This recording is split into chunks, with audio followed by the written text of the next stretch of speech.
Welcome back to another episode of 40 Facts About the 40K Universe. I am your host, Gershwant, and you are watching One Mind Syndicate. Today we continue talking about Imperial worlds as we get into the Hive world. If you're new to the channel, subscribe. We post Warhammer 40K lore videos every single day. Don't forget to hit the little bell notification icon right next to subscribe to stay updated. And if you enjoy our content, thank our patrons on Patreon. It's because of them that we can do this. Link in the description if you guys want to support us. But with that said, let's get into 40 facts on the Hive world. A hive world is the most populous type of Imperial planet, of which there is approximately 32,380 currently cataloged by the Administratum in the Imperium of Man. The populations of these planets are so great that the people live in huge urban arcologies called hive cities, truly immense, self-contained, many-layered structures that reach high into the sky, each housing billions of individuals.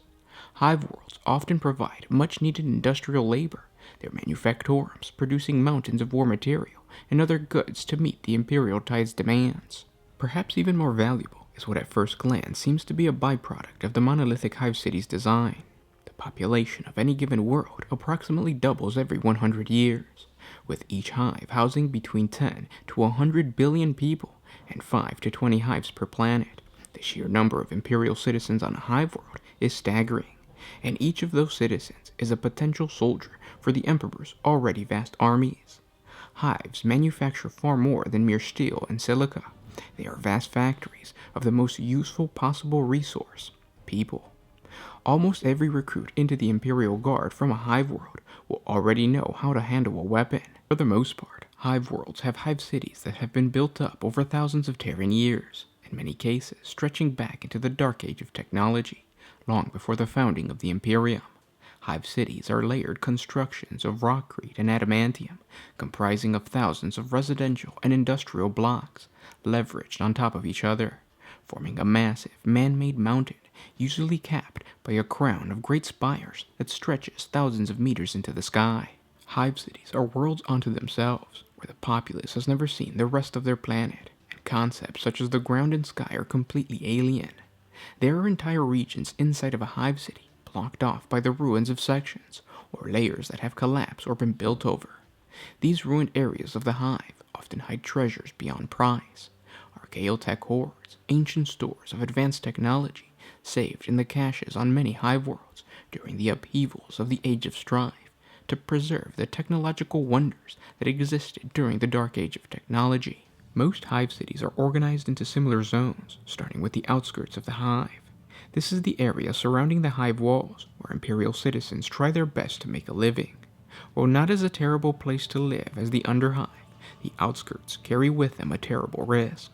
There is of course no power of any kind beyond the few portable fusion or petroleum-driven generators that residents can provide, and running water and a constant food supply or basic medical care is sporadic at best. The biggest problems are dealing with the toxic environments of the ash wastes that surround most hive cities, and the constant threat of attack by the fearsome mutants of those wastes.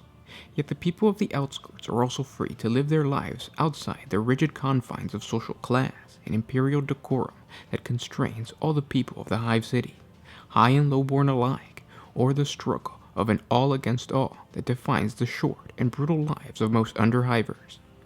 Though life is difficult and extremely dangerous for these intrepid souls who decide to live outside the hive city altogether, their lives are still their own, and they serve no master but themselves.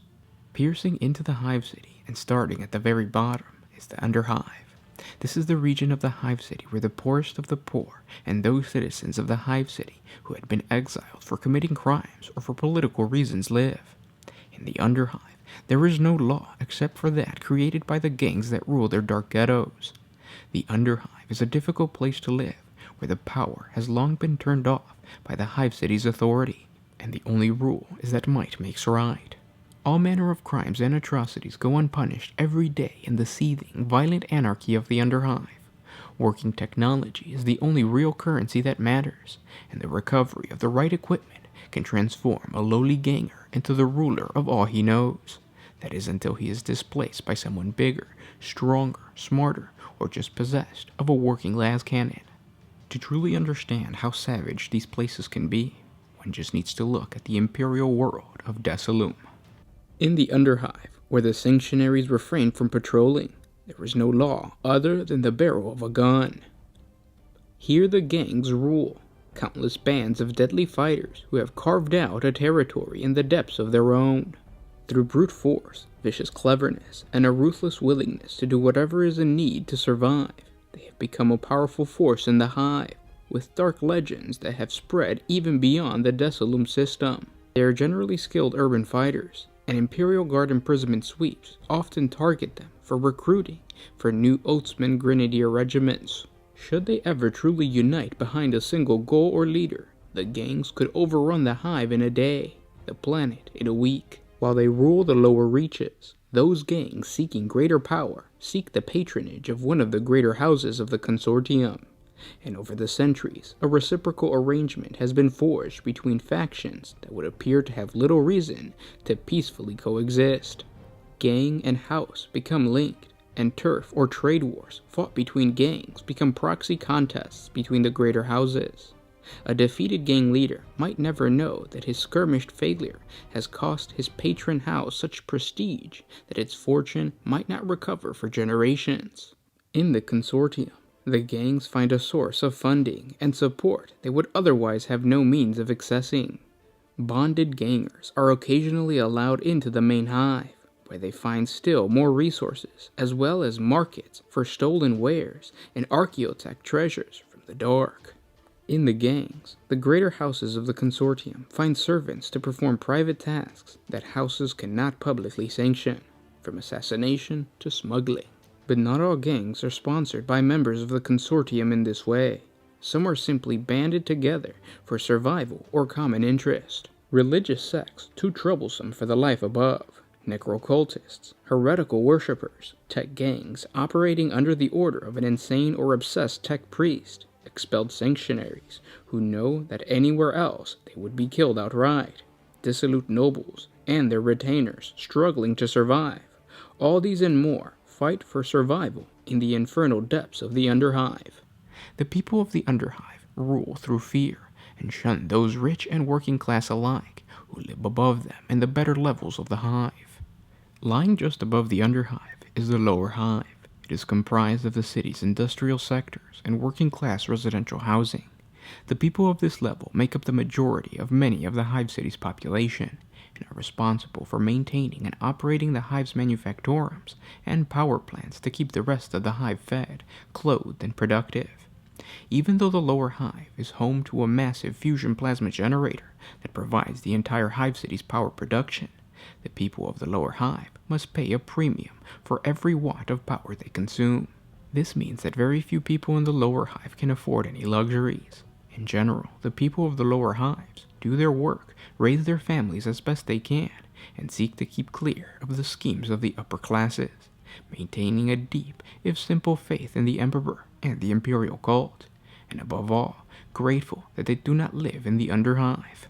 Above them is the Upper Hive, which is the region of the Hive city in which the bureaucrats who administer the Hive on a day-to-day basis, top manufactorum managers, and various important people connected to the Hive world's political and economic nobility live.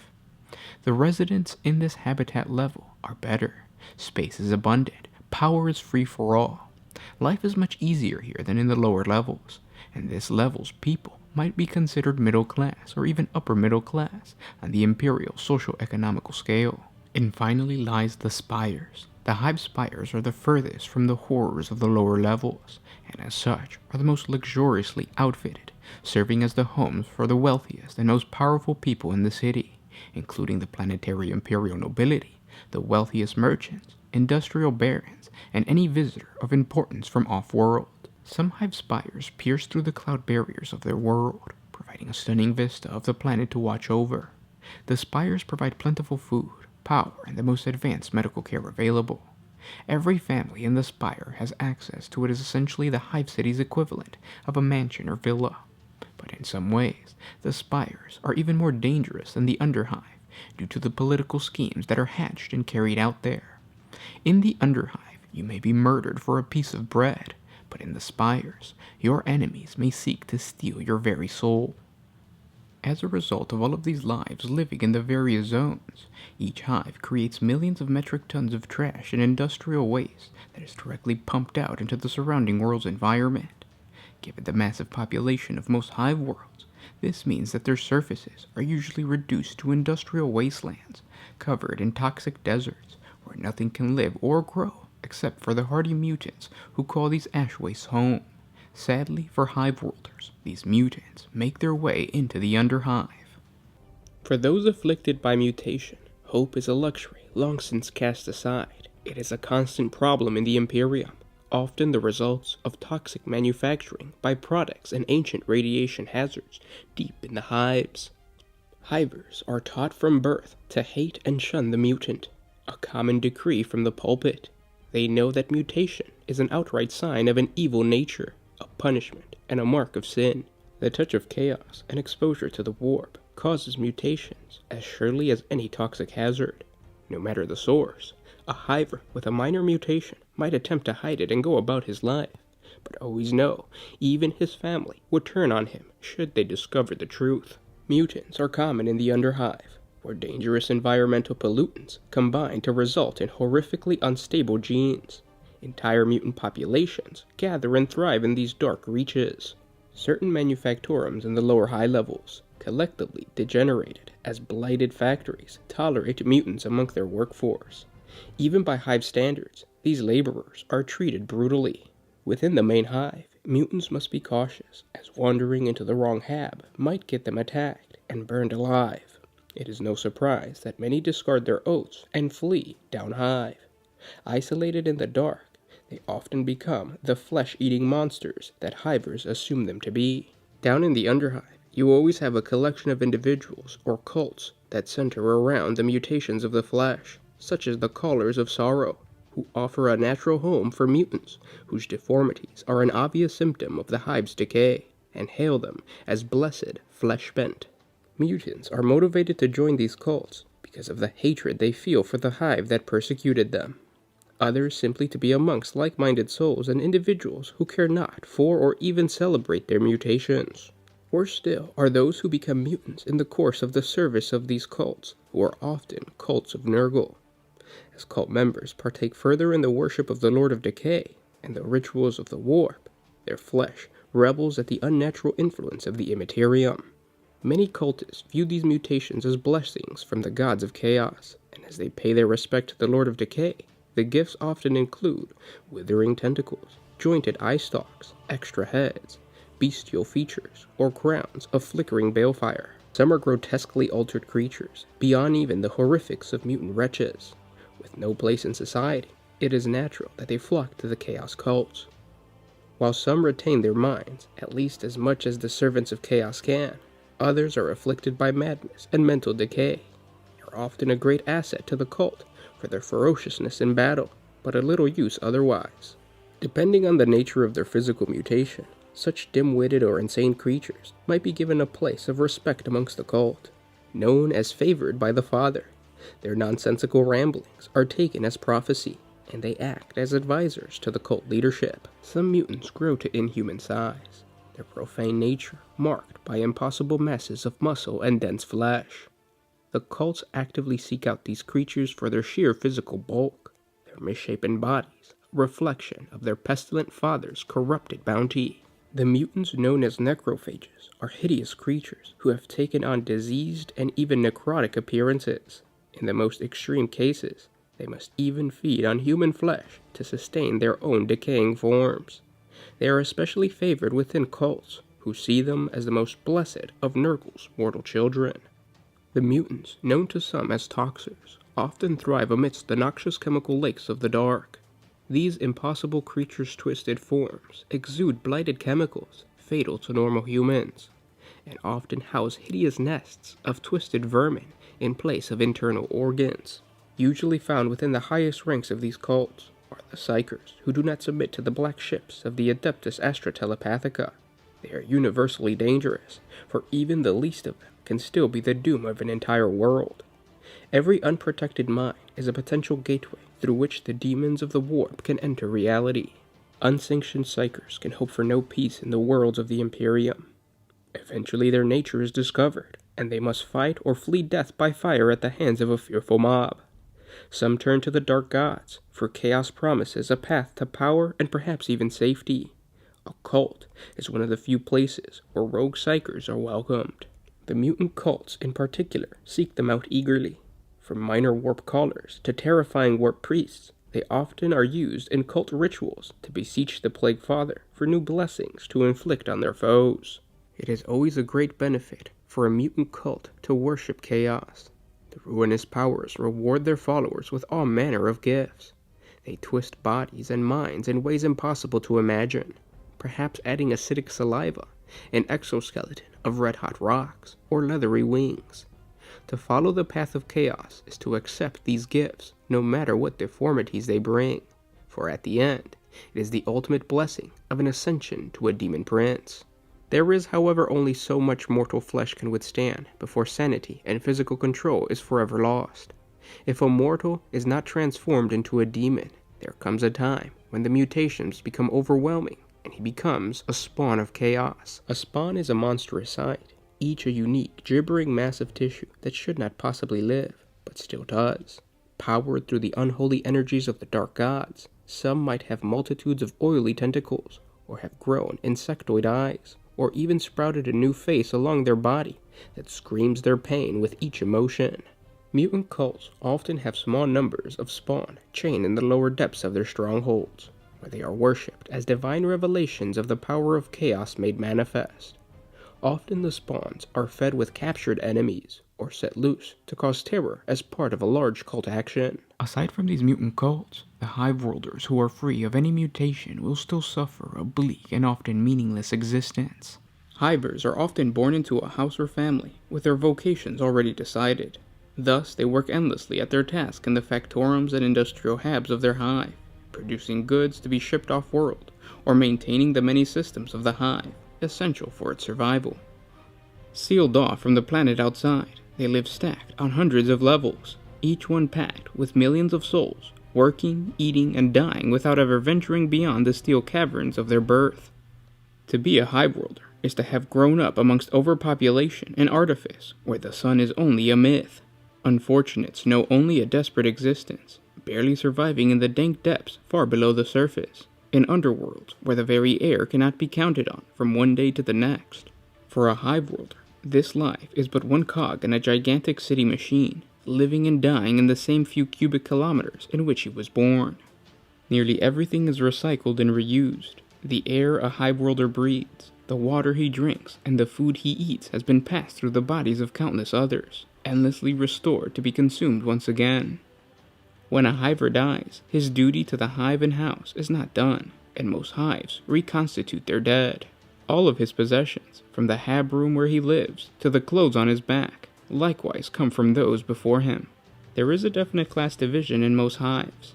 Resources become scarcer as one descends from the spire at the hive top, where the rulers enjoy all the wealth the Imperium has to offer, down through the guilds and houses, where some live in relative comfort, to the lower levels, where workers and dregs exist in crushing poverty. The farther downhill one goes, the more decayed and dangerous it becomes, the waste of billions drifting down to rest amongst the darkness. The rule of law breaks down in the depths of these wild and deadly domains. Some come here to escape their lives above, but most find only death and despair among the mutants and violent gangs. Hive worlds are a perfect expression of life in the Imperium in many ways, and the result of what it has done to survive within a hostile and decaying galaxy. Hive Worlders reflect this too, and are resourceful and hardy in a way that only those born into an overcrowded society with finite resources can be. Within a hive, only the strong survive, and only those who are both strong and cunning truly prosper. Even those who choose not to break the law are often forced to bend it to get their way. The oppressive nature of life within a hive is often devoid of any opportunities that a man does not make for himself. Positions within the system of control are one route a hive worlder can take, becoming part of the administratum or the ministorum in an effort to live above the law, or at least have some control over it. Equally, he might rise to the governance of his family house, trade cartel, or other group, though such a position is usually only colored by another kind of obligation and duty. The alternative is to reject the trappings of society and embrace the criminal elements, or be branded an outcast. Both can bring great wealth and personal freedom, but a man does this at his own peril, for the hammer of the Hive's justice is swift and heavy. All of the great Imperial organizations have their place within the maintenance of a Hive world. The Administratum governs its resources and sees it meets its tithes. The Ministorum cares for the souls of its citizens, and the Mechanicum oversees the ancient machines that clean its air, recycle its food, and keep it running. Hive worlds also contribute large numbers to both the Imperial Guard and the Imperial Navy, and a Hiver can be found in both these organizations. Where a Hive worlder really comes into his own, and the path all too many of those who finally escape the Hive take, is that of an outcast. Whether he is a true recidivist or simply an anti-authoritarian, a Hiver who rejects the world he has been given and tries to twist it to his own advantage starts down a path he can never truly come back from. These outcasts might be petty crooks or rise to become heads of powerful organizations, controlling vices and illegal enterprises throughout their Hive. However, to really escape the shackles of Hive life, he must travel away from the structured society. This might be into the depths of the Underhive, into the wastelands surrounding the city, or even off-world. Here he can live free, providing he is quick with a gun and willing to do whatever it takes to survive. And those were 40 facts on the Hive world. If you guys enjoyed our video, please share it with your friends and thank our patrons on Patreon. It's because of them that we can do this. Link in the description if you guys want to support us. It's $1 a month. It's less than you probably pay for paint in the hobby, so it goes a long way. Thank you ahead of time. Hive worlds are one of those topics in Warhammer 40k that you can spend hours and hours and hours talking about it, and sometimes you feel like you haven't even scratched the surface. There's a lot of information that I just couldn't include, otherwise I would have never finished this video. So it's always fun to create these types of 40k Hive world videos. If you guys have suggestions for any other topics, if you guys have any questions or anything, comment down in the comment section below. I'll be down there answering questions. And thanks for watching, guys. I'll talk to you tomorrow. This was Gersh1 with One Mind Syndicate signing out. Oh,